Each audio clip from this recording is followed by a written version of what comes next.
আপনাদের যাদের হাঁটুর সমস্যা আছে, এমনকি মাথার সমস্যা আছে, আপনারা বল পাইতেছেন না কোনো কাজকর্ম কইরা, আপনারা দৈনিক এই যে খেজুর, সৌদি আরবের খেজুর, দৈনিক 1 গ্লাস খেজুরের জুস আর হলে যে কাঁচা দুধ দিয়া একটা কলা দিবেন সাথে, এরপরে একটা মালটা দিবেন, দিয়া দৈনিক 1 গ্লাস করে খাইবেন।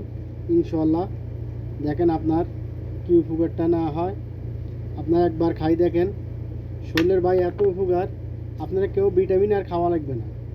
ঠিক আছে, যারা বলেন আমার ক্যালসিয়াম নেই, ক্যালসিয়াম কম, এরা একটাবার এই খেজুরের জুসটা কাঁচা দুধ দিয়া, এমনকি আপনার একটা মালটা দিবেন, সাথে একটা কলা দিবেন, আর এই যে ফ্রেশ পানি দিবেন সাথে, ঠান্ডা পানি বেশি না, কমপক্ষে 1 গ্লাস দুধের সাথে আপনার সামান্য একটু পানি দিবেন, বেশি না, অল্প একটু পানি দিবেন। আর যদি 2-3 জনে খাইতে চান তাহলে দেখা গেছে আপনার 1 লিটার দুধ মারি দিবেন, বাস 3-4 জনে খাইলে 4 গ্লাস হইব খেজুর দিয়া ভালো করিয়া। এই যে আমার মতো খেজুর দিয়া ব্লেন্ডার কইরা এবারে খাইবেন, দেখেন আপনার শরীরের কী উপকার আসে। ইনশাল্লাহ আমি কথা দিলাম আপনাদেরকে, এগুলা খাই অনেক উপকার আসবে।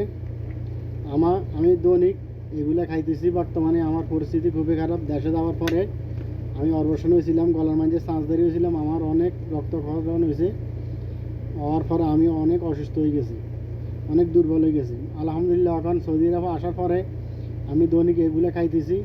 ইনশাল্লাহ তখন আমার আর কোনো সমস্যা নাই, শরীরের কোনো জায়গার মাঝে কোনো ক্ষয়ক্ষতি না, কোনো সমস্যা হইতেছে না।